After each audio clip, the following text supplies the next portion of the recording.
जय श्री राम। नमस्कार, जय श्री राम दोस्तों। स्वागत है आपका आपके यूट्यूब चैनल पर। और आज हम बात करने वाले हैं जीव विज्ञान के बारे में, जिसे हम अंग्रेजी में बायोलॉजी कहते हैं। और ना सिर्फ बायोलॉजी और ना सिर्फ छात्रों के लिए जो कि एनसीईआरटी पढ़ते हैं, बल्कि उन सभी के लिए जो कि अपने स्वास्थ्य को बेहतर करना चाहते हैं और स्वास्थ्य और हेल्थ से जुड़ी तमाम उन समस्याओं पर चर्चा करेंगे जिनके बारे में सभी को जानना ज़रूरी है। तो सबसे पहले हम शुरू करेंगे आज जिसका नाम है जिस यूनिट का नाम है बायोलॉजी इन ह्यूमन वेलफेयर, जिसमें कि 3 चैप्टर्स हैं। उसमें से हम पहला चैप्टर ही लेंगे आज। उसमें से भी सिर्फ एक टॉपिक ही कवर कर पाएंगे क्योंकि बहुत बड़ा है और एक-एक चीज़ हम समझेंगे तो टाइम लग जाएगा। तो पहली चीज़ है ह्यूमन हेल्थ एंड डिसीज़, ये पहला चैप्टर है। तो इसको शुरू करेंगे अब हम। Biology is the youngest of the formalised disciplines of natural science. Progress in physics and chemistry proceeded much faster than in biology. जो फिजिक्स और केमिस्ट्री है वो बायोलॉजी से बहुत जल्दी आगे बढ़ गया है। क्यों?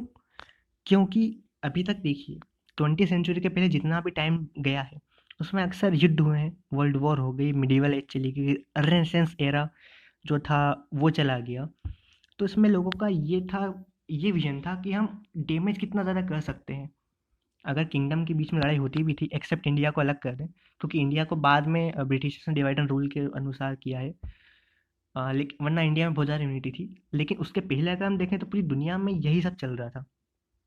तो उसमें एक ही विजन था लोगों का, डैमेज, कितना नुकसान हम पहुंचा सकते हैं।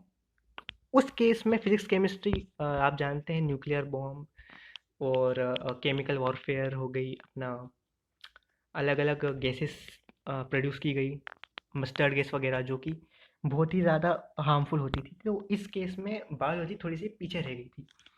रीसेंट केसेस में क्या हुआ है कि बायोलॉजी आगे बढ़ी है और लाइफ एक्सपेक्टेंसी जो है वो थोड़ी सी बेहतर हुई है। यहाँ पे एक लाइन लिखी, life life expectancy of human beings have dramatically changed over the years. सही बात है, लेकिन थोड़ी सी गलत है। क्योंकि अगर हम पहले देखें, इंडिया में लागू नहीं होता। क्यों? क्योंकि इंडिया में थोड़ा सा उल्टा है। पहले जो था, हमारा जो संस्कृति है, सनातन संस्कृति और हिंदू धर्म, इसमें एक संत थे, फॉर एग्जाम्पल संत रामानुजाचार्य। जो संत रामानुजाचार्य थे, ये वैष्णव संत थे और ये जो है, ये इनकी एज थी 120 years. He lived 120 years. He were a great Vaishnav and we are proud of saying that he lived 120 years. जबकि आज की लाइफ एक्सपेक्टेंसी कितनी है हमारी? मात्र 60 से 70 वर्ष की आयु। ये अब और कम होते जा रही है, धीरे धीरे और ज़्यादा कम होते जा रही है। जबकि मेडिकल साइंस तो बढ़ रहा है। बस इसी की बात है, क्योंकि प्रिवेंशन पे ध्यान नहीं दिया जा रहा। अस्पताल बन रहे हैं, लेकिन क्यों बन रहे हैं? क्योंकि लोग ज़्यादा बीमार पड़ रहे हैं। लोग खुश हो रहे हैं अस्पताल बन रहे हैं। बन क्यों रहे हैं? क्योंकि लोग बीमार ज़्यादा पड़ रहे हैं। चलो अब आगे बढ़ते हैं। नेक्स्ट, यहाँ पे थोड़ा सा हम देख लें कि इसके बारे में इतना जानना ज़रूरी है, इन भाई साहब के बारे में। एम एस स्वामीनाथन जो हैं, इनको मिला है हमारा Padma Bhushan award and he was in the Indian agriculture institute. बस इतना जानना ज़रूरी है। और इन्होंने काफ़ी ज़्यादा योगदान दिया है ग्रीन रिवॉल्यूशन में, जो कि आगे हम क्रॉप्स वगैरह के पढ़ेंगे तो उसमें आएगा। अब आते हैं ह्यूमन हेल्थ एंड डिसीज़ के बारे में। तो जो ह्यूमन हेल्थ एंड डिसीज़ है, इसकी हम बात करें तो हेल्थ के बारे में ये माना जाता था काफ़ी पहले से कि एक ह्यूमर होता है। अगर हम एशियन फिजियोलॉजी की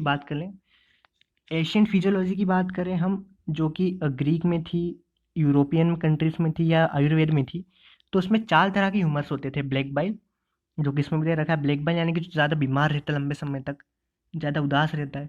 येलो बाइल या फिर कोलेर, जो ज़्यादा जल्दी गुस्सा होता है। प्लेग में जो काल्म रहता है, ठंडा रहता है।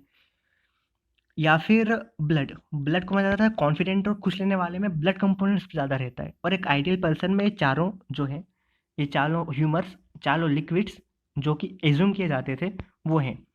वो आइडियल पर्सन में आइडियली कंपोजिशन में रहते हैं।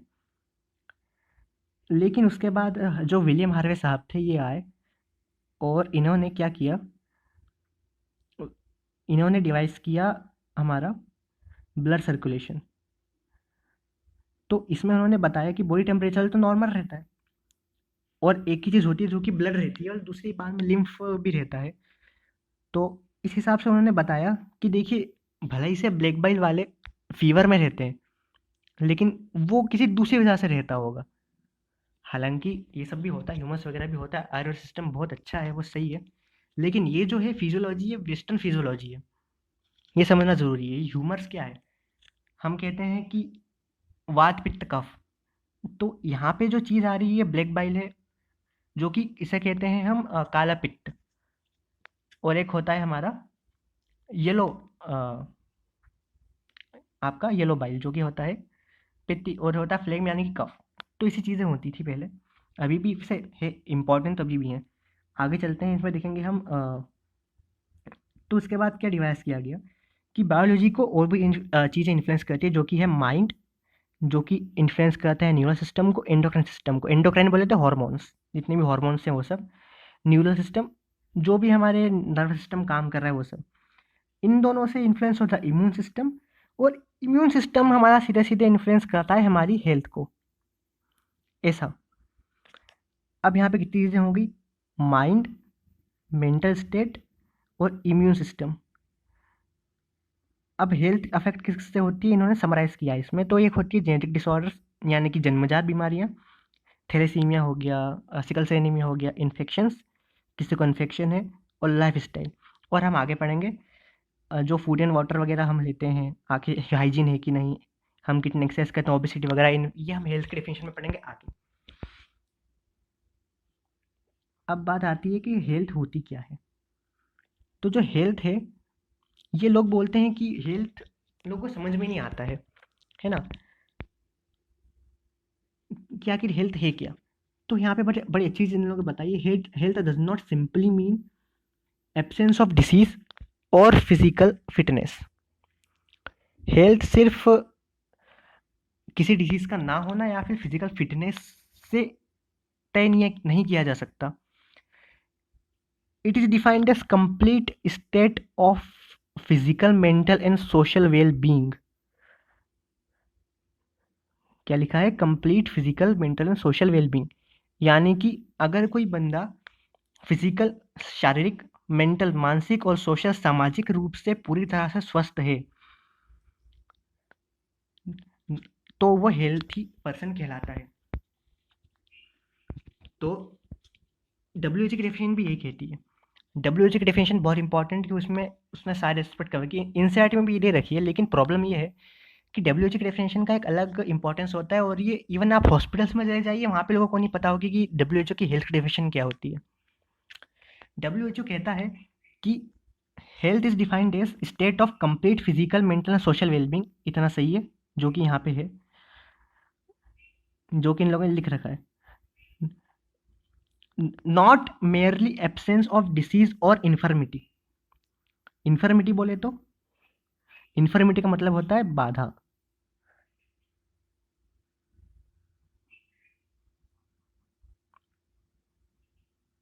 इन्फर्मिटी का मतलब होता है बाधा। इन्फर्मिटी मतलब बाधा, यानी किसी किसी को चश्मा लगा है, किसी किसी का किसी को प्रॉब्लम है, किसी को पैरालिसिस है, तो उसके लिए इन्फर्मिटी है। तो डब्ल्यूएचओ के अनुसार ज़रूरी नहीं कि किसी को बीमार हो, किसी को इन्फेक्शन हो, किसी को इन्फर्मिटी हो, किसी को पैरालिसिस हो, किसी को कुछ बाधा हो, नहीं। अगर किसी भी इंसान को प्रॉब्लम है फिजिकल, मेंटल या सोशल टाइप की, फिजिकली या तो वो बहुत पतला है, मेल नरिशमेंट हो सकता है, ओबेसिटी हो सकती है। मेंटल, मेंटली डिप्रेस्ड हो सकता है, उसको प्रॉब्लम हो सकती है, सिजोफ्रेनिया हो सकता है, उसको उसको हेलुसिनेशंस आते हैं सिजोफ्रेनिया की वजह से। उसको लगता है कि ना सिर्फ हेलुसिनेशन, बल्कि उसको वो भी लगने लगता है जो कभी होते ही नहीं है। उसको लगता है कि कोई उसको मारना चाहता है, लेकिन ऐसा कुछ नहीं है, ऐसा कुछ है ही नहीं। उसको पता है खुद भी, लेकिन उसको पक्के तौर पे लगता है कि वो नहीं, ऐसा है। जो नहीं हो रहा है उसको लग रहा है वो भी हो रहा है। और सोशली, अगर कोई बंदा सोशली आइसोलेटेड है, जो पहले होता था, शायद अभी भी होता है कहीं गाँव में, कास्ट वगैरह के बेसिस पे भी करते हैं, तो इस कंडीशन में सोशली और मेंटली और फिजिकली इंसान की जो दुर्गति होती है, ये भी हेल्थ के अंतर्गत ही आती है। तो जो लोग हेल्दी हैं उनका क्या एट्रीब्यूट्स होते हैं? More efficient at work, productivity बढ़ती है इनकी, इससे इकोनॉमिक प्रॉस्पेरिटी, जो देश की जो इकोनॉमी है वो बढ़ती है। साथ ही साथ लोग लंबे समय तक जीते हैं। और इन्फेंट और मैटरनली मोर्टेलिटी, जो हमारी क्या कहते हैं, एएनसी एंड पीएनसी केयर जो होती है, जो कि प्रेगनेंसी में केयर करते हैं आजकल, वो भी बढ़ गई है। तो इन्फेंट एंड मैटरनल मोर्टेलिटी भी कम हो गई है। और क्या क्या होता है इसमें? Balanced diet, personal hygiene and regular exercise are very important to maintain good health. अच्छा खाना, अच्छा साफ सफाई और रोज़ एक्सरसाइज इंपॉर्टेंट है आपकी हेल्थ को मेंटेन करने के लिए। साथ ही साथ में योग, जो कि पहले हमारे प्रैक्टिस किया जाता था, भारत का एक अभिन्न हिस्सा है। दूसरे देशों में नहीं होता था, वो पता नहीं किसी, वहाँ पे नशे ज़्यादा चलते हैं, क्या करें। अवेयरनेस अबाउट, हाँ, योग से फिजिकल मेंटल हेल्थ दोनों मिल जाती है। अब बात आती है awareness about decision in their affect on different body functions. Awareness about diseases, body functions, vaccination, immunisation against infections. अब कोविड-19 के अगेंस्ट वैक्सीनेशन चल ही रहा है। Disposal of waste, control of factors and maintenance of hygiene in food and water resources necessary for achieving good health. ये सभी factors बहुत इंपॉर्टेंट है हेल्थ के लिए और इनको याद रखना ज़रूरी है। When the functioning of one or more organs or systems of body is adversely affected, the characterized by appearance of various signs and symptoms, we said that we are not healthy, that is we have disease. अगर किसी भी तरह का organ और system body का अगर उसमें गड़बड़ है, वो एडवर्सली अफेक्ट हो रहा है और उसकी वजह से कुछ साइंस एंड सिम्टम्स आ रहे हैं। देखो डिफरेंस होता है, साइंस वो होते हैं जो कि डॉक्टर ऑब्जर्व करता है और सिम्टम्स वो होते हैं जो कि पेशेंट बताता है कि साहब मेरा सर दर्द हो रहा है, साहब मुझे पैर में दर्द हो रहा है, मेरी उंगली काम नहीं कर रही। तो ये सिम्टम्स हैं जो पेशेंट बताता है। डॉक्टर क्या करता है? साइंस, अगर तेरा हाथ नहीं काम कर रहा तो वो रिफ्लेक्स टेस्ट करेगा, एलिसिट करेगा रिस्पॉन्स को, नहीं आ रहा है। या फिर अगर सामने वाला ऐसे कमज़ोर हालत में आ रहा है, कोई नशे में आ रहा है, कोई ऐसा पगलाया हुआ आ रहा है, पगलेट, उसका गेट, उसके चलने का तरीका अलग है, साइंस होते हैं। फीवर चेक करता है डॉक्टर, वो भी साइन है।